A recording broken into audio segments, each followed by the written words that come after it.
So hello everyone, welcome to my channel. I hope आप सबकी health अच्छी होगी और आप सब अपनी लाइफ में अच्छा कर रहे होंगे। सो आज का जो हमारा टॉपिक होने वाला है वो आप कह सकते हो कि हम हमारी लाइफ के एवरी मोमेंट पे वो लेते हैं और वो क्या है? डिसीजन। कौन सा डिसीजन? हर एक डिसीजन। वो डिसीजन कोई भी हो सकता है।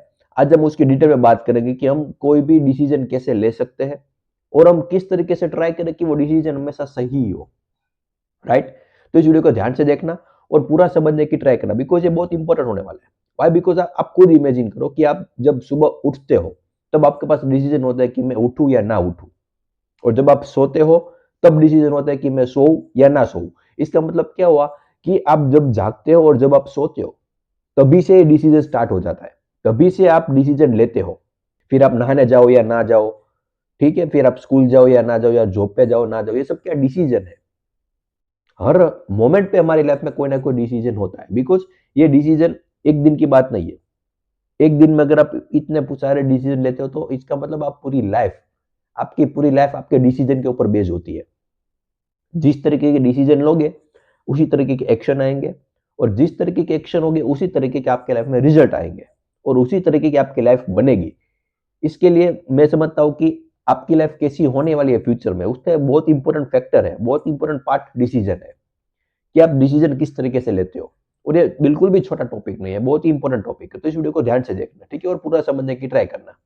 कि अगर मैं बात करूं बहुत बेसिक लेवल पर कि डिसीजन, जैसा मैंने थोड़ी देर पहले एग्जांपल लिया कि सुबह आपको उठना है। आपको पता है कि मैं अगर इतने बजे नहीं उठा तो मैं मुझे जो काम करना है वो मैं नहीं कर पाऊंगा, मुझे जॉब पे जाना है नहीं जा पाऊंगा, फिर मैं स्कूल में जाना है वो मैं नहीं कर पाऊंगा। तो उसके इफेक्ट हो गए। तो उठूं या ना उठूं, ये डिसीजन कैसे ले? कई लोग ऐसे होते हैं कि वो तुरंत टाइम पे उठ जाते हैं, और कई लोग ऐसे होते हैं कि आपको भी पता है कि उठे, अलार्म ऑफ किया, 10 मिनट का स्नूज किया और फिर बजा, फिर ऑफ किया। इस तरीके से जब उठना है 6 बजे, लेकिन वो 6:30 बजे उठते हैं, तो वो डिले हो जाता है।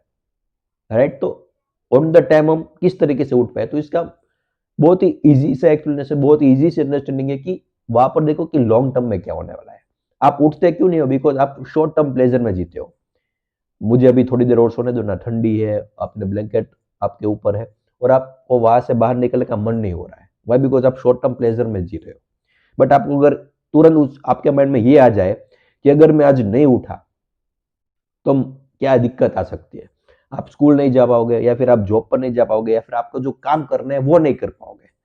तो वहां पर आपको बहुत सारे डिसएडवांटेज होने वाले हैं, बहुत सारे नुकसान होने वाले हैं। जब आप इस तरीके से लॉन्ग टर्म विजन रखते चलते हो तो आप डिसीजन बहुत इजीली ले सकते हो और राइट डिसीजन ले सकते हो। तो ऑल आई एम सेइंग कि शॉर्ट टर्म प्लेजर में मत जियो, शॉर्ट टर्म प्लेजर के लिए मत जियो। जीना है तो लॉन्ग टर्म के लिए जियो कि लॉन्ग टर्म में इसका क्या बेनिफिट होने वाला है। यार ये तो मैंने सिर्फ एग्जाम्पल लिया। राइट? जैसे बहुत सारे डिसीजन होते हैं अब हमारी एवरीडे लाइफ में, जो मैं लेने चाहे लॉन्ग टर्म के ऊपर, हम शॉर्ट टर्म प्लेजर के लिए कोई भी ना स्टूपिड सा डिसीजन ले लेते हैं। जैसे मैंने एक और जैसे एक और अगर एग्जांपल लूं, सपोज आप रेस्टोरेंट में खाना खाने के लिए गए, आपने खाना खाया, बहुत अच्छा था। आपको पता है कि जब आप खा रहे थे आपको पता है कि मेरी लिमिट आ चुकी है, अब इससे ज्यादा और मैं नहीं खा पाऊंगा, लेकिन फिर भी आप खाते हो। वाई? बिकॉज आपको उसका टेस्ट अच्छा लगा। उस वक्त आप क्या सोचते हो कि कभी कभी तो मैं बाहर जाता हूँ, अगर एक दिन में थोड़ा ज्यादा खा भी लिया तो क्या उससे फर्क पड़ने वाला है। तो इस तरीके से आप खुद के साथ अपने माइंड में कन्वर्जेशन करते रहते हो। राइट? तो यहाँ पर आप क्या करो, शॉर्ट टर्म प्लेजर के लिए आप अपनी हेल्थ पर इंपैक्ट डाल रहे हो। इसकी इंपैक्ट आपकी हेल्थ पर आती है और बहुत ही बुरी होती है। राइट? तो यहाँ पर भी आप शॉर्ट टर्म प्लेजर के लिए डिसीजन गलत ले लेते हो।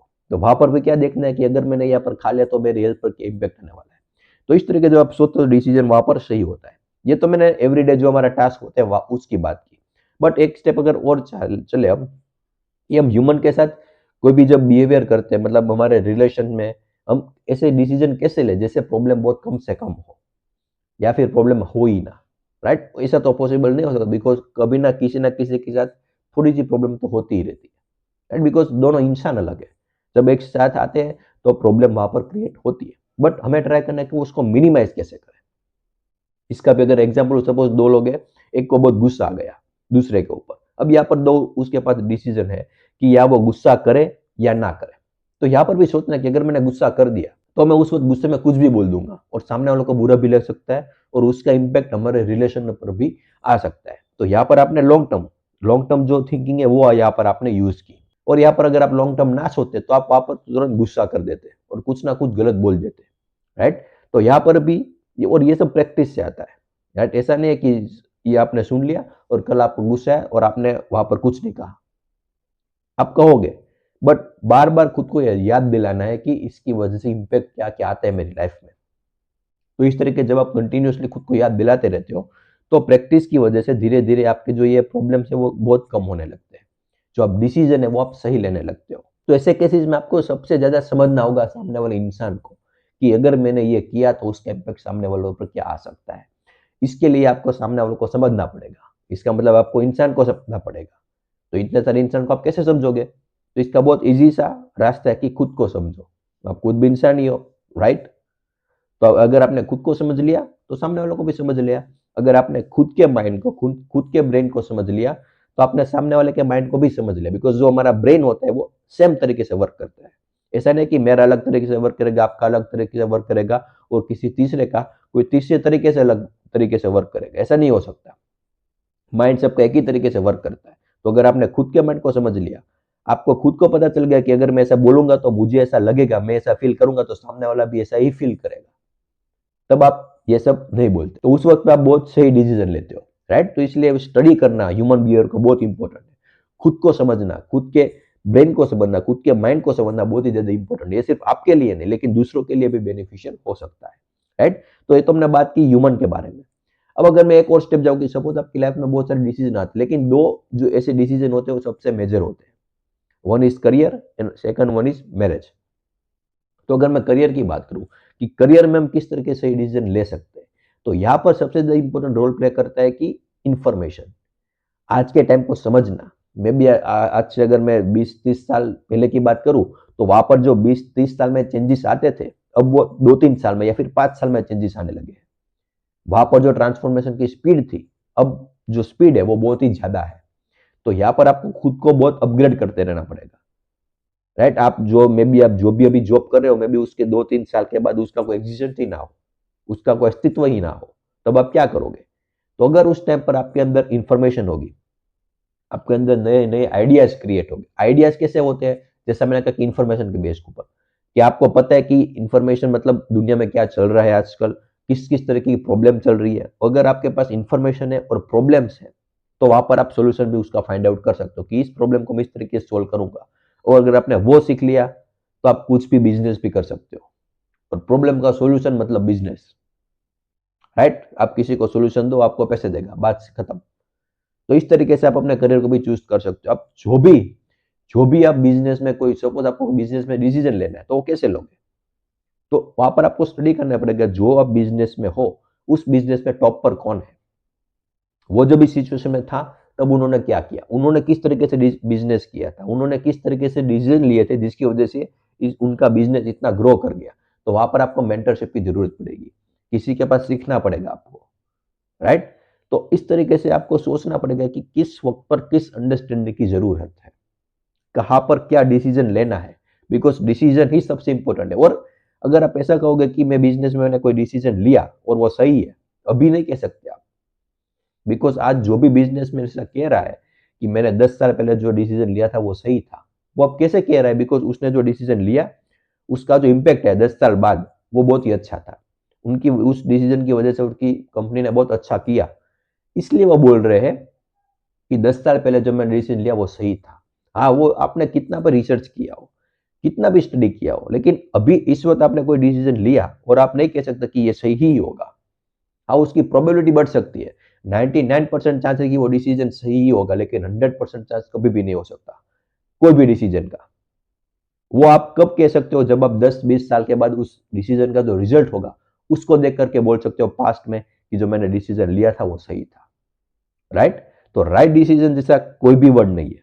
हाँ, उसकी प्रोबेबिलिटी आप इंक्रीज कर सकते हो कि ये डिसीजन कितना सही हो सकता है, लेकिन 100% कभी भी सही नहीं हो सकता, राइट। सोयब कि आपको ये समझ में आया कि करियर में हम किस तरीके से आगे बढ़े, कि जो भी आप चूज करने वाला हो देखो उसका स्कोप है या नहीं, अभी में भी ना हो, क्या 10 साल बाद होने वाला है, और मे बी अभी हो लेकिन 10 साल के बाद ना हो, तब क्या करेंगे?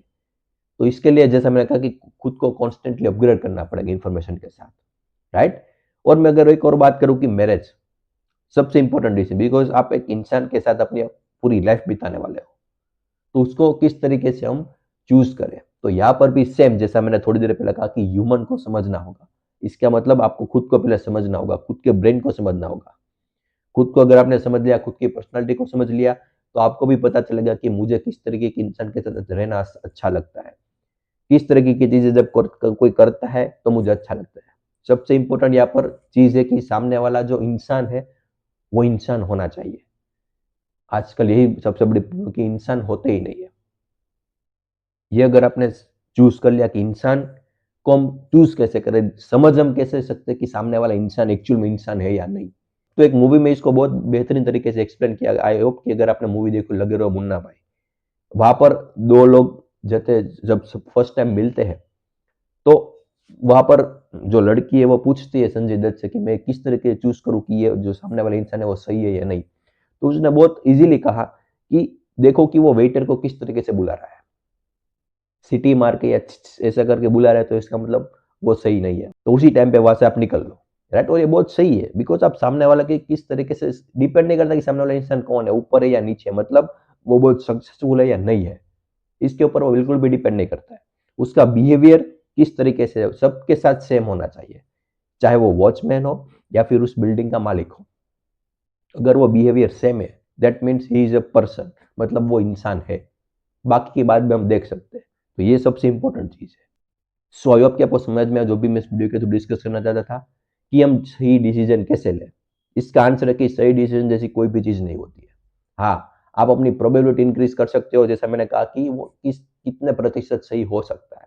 बट आप फ्यूचर में जब उस जो डिसीजन लिया उसके रिजल्ट को आप देखोगे, तभी आप कह सकते हो कि जो मैंने डिसीजन लिया था वो सही था। राइट। और कोई भी क्वेश्चन या क्वेरी हो तो बिल्कुल हम लोग कमेंट सेक्शन में बता सकते हो। And thank you so much for watching this video.